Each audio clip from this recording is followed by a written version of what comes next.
තිබ්බා මේ single bubble set එකක් සිල්වර් ලයින් එකේ. ඉතින් මේක අපි ප්‍රී ඇම්ප් එක අයින් කරා. ප්‍රී ඇම්ප් එක අයින් කරලා මේක නෝමල් ආවා. මේකේ බ්ලූටූත් කිට් එකක් තියලා මේ ඔරිජිනල් ප්‍රී ඇම්ප් සයිඩ් එක වැඩ කරන්න රිපෙයාර් එක කරලා තියෙන්නේ. මේකෙන් වොලියුම් අප් ඩවුන් වෙනවා.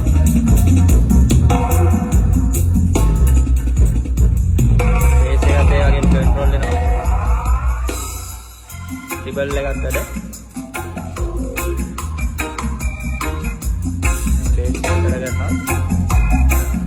ඉතින් මේක කිව්වතාවම හදලා ෆේල් වෙච්ච මේ බබල් සෙට් එකක් කියලා කිව්වේ. ඉතින් අපි ඒකට මේ විදියට ඇම්ප් එකක් තියලා දීලා තියෙනවා. ට්‍රාන්ස්ෆෝමර් එකක් දාලා. ඉතින් මේ ෆුල් මොඩිෆිකේෂන් එකක් කරලා තියෙන්නේ. ඔයාලගේ මේ බබල් දිනනකොට හොඳටම හදා ගන්න පුළුවන්. සැරේ හදාගන්න වැඩ වියදම ඉදිරි කරගන්න පුළුවන් මේ ක්‍රමයට මේක හදාගත්තා.